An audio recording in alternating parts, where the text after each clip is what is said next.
Beautiful people, it's me, Pamela, on my YouTube.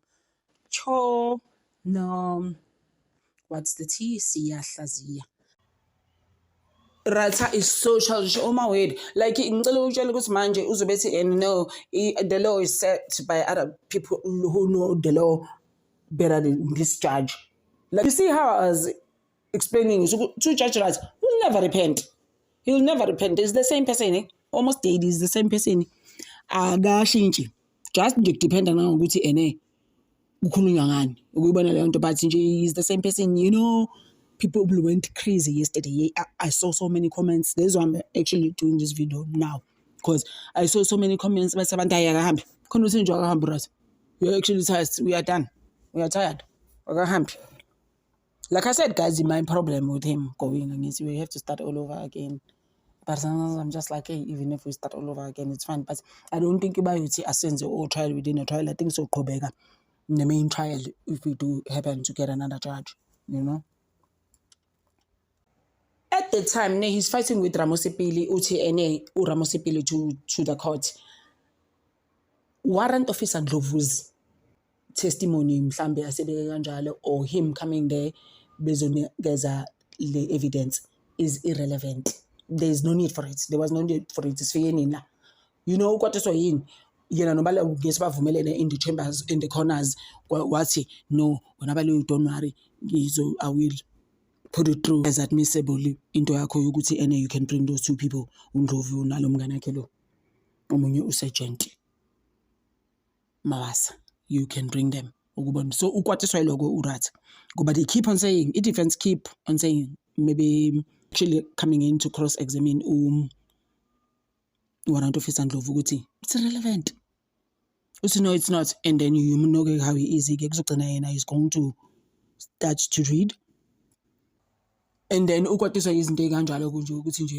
he just come here with the same word that they've been telling the court defense? It's irrelevant. There is no need for that information. And Leza Itombe, to a point away, who end up a vuma. Kumshololo, brothers.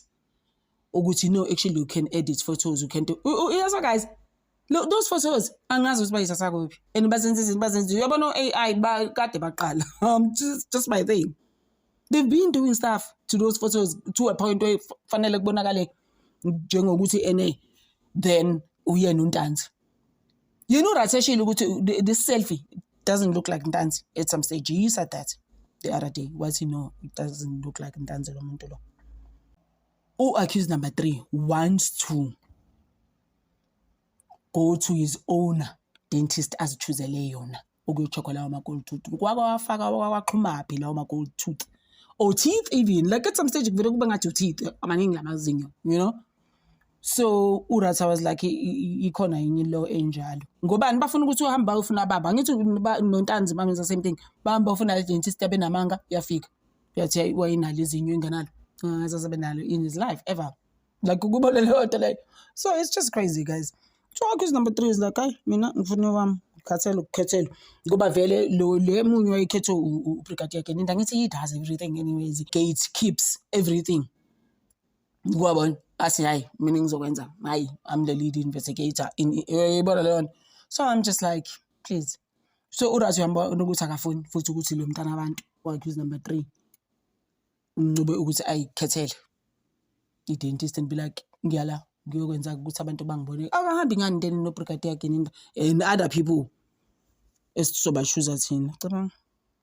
And he started off by saying, I don't want to interfere as when Ramosipili, I don't want to interfere. But you do interfere. You're doing exactly that though.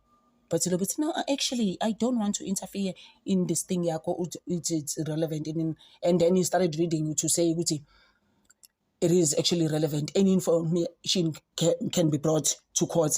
There's nothing wrong with that.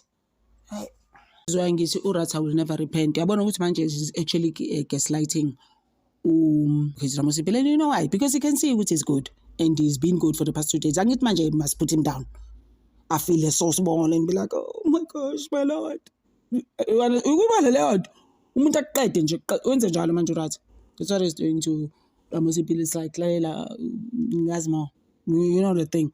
So I'm telling you, if you had read them, constitutional law, you'll know. Like, why are you even speaking like that? And you say you are going to South Africans and you're going to repent. You're actually worse now. And uRamusipili amtshela ukuthi no, ngisho before he came, warrant officer, Ndlovu ukuthi he can come, but his evidence is irrelevant. I said it. I think so. Whatever you're trying to do, whatever you're trying to do, yeah, not with this judge. Imagine, guys. Uzubone, guys, ukuthi this is actually manufactured and cooked. It was manufactured by uBrigadier Genanda and his entourage.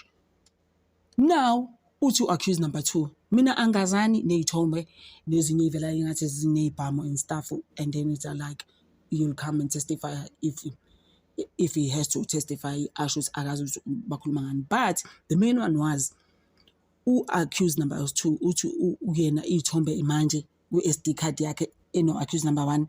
Ngeke, guys. He's just like, I've never. Like when? Yabona ukuthi bayapheka abantu. To a point where accused number 2 instructed attorney Ramusipili ukuthi listen, angifuni ngilo-commenta ngalezi thombe ngoba ngizangivela ngizazi. It's not my photos. At the end of the day, yeah, how they ended up in my SD card, I don't want to explain myself and justify myself on something that I know nothing about, you know? And Duntanzi does actually agree with it, that's him on the photos, but how he was paired with the accused number 1 is just like, how did that happen? You know, and I don't want to justify myself. It's crazy. Uthi warrant officer Ndlovu yena uyamangala manje ukuthi kanti uyiswaphi yena. He thought when he came here to give testimony to around the authenticity of the pictures. So now if you're gonna be asking him things like who actually gathered these photos, and I was like, but because you can in the jail get at the photos, we all know. Hey guys, Ramusipili is like, I'm not going to applaud you, Mina. Like, why would I do that to myself? And be like, oh my gosh, like I've right, warrant officer Ndlovu, because warrant officer Ndlovu is like, why evidence inga challenge galendlele mina ebengilindele ngayo. So uthi attorney Sipho Ramusipili ngangishilo mina before you came ukuthi I don't need you here, because you coming here will never help my defense. You are learn to 4 accused number 2 ufuna inla.